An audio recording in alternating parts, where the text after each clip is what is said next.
Et on va retrouver tout de suite en direct de la cour d'assises notre envoyé spécial Karim Akiki. Karim, bonjour. L'audience est donc ouverte ce matin. Second procès dans cette affaire, on va le voir, extrêmement douloureux pour les parties civiles évidemment. Que faut-il en attendre exactement? On entendait à l'instant Maître Dupond-Moretti dire le dossier est toujours aussi vide. En fait, rien n'a changé et tout a changé. Pour cet appel, la Cour a changé, les magistrats ont changé et puis le fond du dossier est toujours le même. En revanche, il va être question de plaidoirie et de droit pour ce second procès en appel. Pourquoi? Parce que le parquet et les parties civiles ont estimé que la Cour n'avait pas suivi les réquisitoires, notamment du ministère public, et notamment sur ce rôle essentiel, la complicité d'Abdelkader Merah. Tout au long des 5 semaines en première instance, s'est dessiné le portrait d'un homme, Abdelkader Merah, un mentor pour son frère, son grand frère. Il connaissait ses voyages, il connaissait ses faits, il sait que son frère va voler ce scooter. C'est même lui, Abdelkader Merah, qui va lui acheter un blouson pour scooter. En tout cas, dans les faits, il y a eu une joute verbale entre les parties civiles et la défense.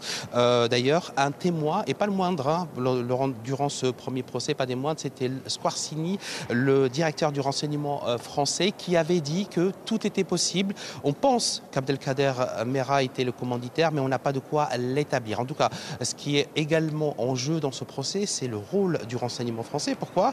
Les renseignements français ont lâché la trace de Mohamed Merah alors qu'il était connu de leur service. Il avait fait plusieurs passages à l'époque dans les locaux du renseignement intérieur. Donc on reprend les mêmes acteurs, les mêmes cartes, mais elles seront rebattues pour ce deuxième procès. Vous savez, un procès, il y a toujours un moment de vérité, un enjeu particulier. Nous allons le suivre avec attention. D'ailleurs, les débats ont été resserrés. Il y aura plus que 4 semaines au lieu de 5 comme en première instance. 4 semaines, même si le temps a été un peu écourté, on l'imagine extrêmement douloureuse pour les familles de victimes. On les a peu entendues jusque-là et c'est vrai que ce matin, à l'occasion de cet appel, beaucoup ont pris la parole dans les médias pour honorer la mémoire de leurs proches. Tout tenait à peu près le même discours. Ça va être difficile, mais il faut aller jusqu'au bout. Oui, c'est un passage obligatoire pour les familles des victimes qu'elles vont revivre encore une fois ce procès, un procès long, douloureux. C'est un face-à-face terrible entre les parties civiles, les familles des victimes et puis les deux accusés dans le box des accusés justement. La tension était palpable dès ce matin. Alors elles attendent quoi les parties civiles? D'abord de faire entendre, en tout cas condamner Abdelkader Merah pour sa complicité. Tout l'enjeu de ce procès est de savoir quel degré de complicité, à quel niveau il était complice Abdelkader Merah. Ce n'est pas évident parce que nous ne sommes plus dans le droit, c'est ténu.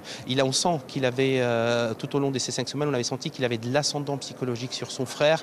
Il aurait même dit que son frère était le seul à pouvoir faire ces actes-là. C'est pour cette raison que les parties civiles ont tenu à revivre ce procès. Certaines ont renoncé à revenir car c'était trop douloureux pour elles de revivre ce procès, car durant les 4 semaines de procès, les faits vont être réitérés, on va les réécouter, les témoins vont encore parler. Et puis Abdelkader Merah va prendre la parole également cette fois. Il était paru lors du première instance assez arrogant, reprenant la présidente, notamment sur l'ordre du jour, essayant de prendre le pouvoir. Là, ce qui a changé, je vous le disais, et c'est important, c'est la Cour, c'est Xavier Siemoni, une présidente du tribunal de la Cour d'appel qui est assez connue, pugnace, tenace. Elle a imposé sa personnalité dès ce matin avec l'appel des témoins et la lecture de l'acte d'accusation. Elle a pour réputation d'être assez tranchante, de mener ses débats à sa manière. C'est elle qui avait instruit, notamment, qui avait auditionné Jacques Chirac à l'époque lorsqu'il était président de la République. Du côté de la défense, Maître Dupond-Moretti, lui, reste sur sa ligne. Il n'y a rien dans le dossier qui prouve que Abdelkader Merah était complice de son frère et donc gageons qu'il va garder cette même ligne de défense pour ce procès en appel. Voilà pour cette première journée, vous nous le disiez, de 4 semaines de procès en appel. Merci beaucoup Karim d'avoir été en direct.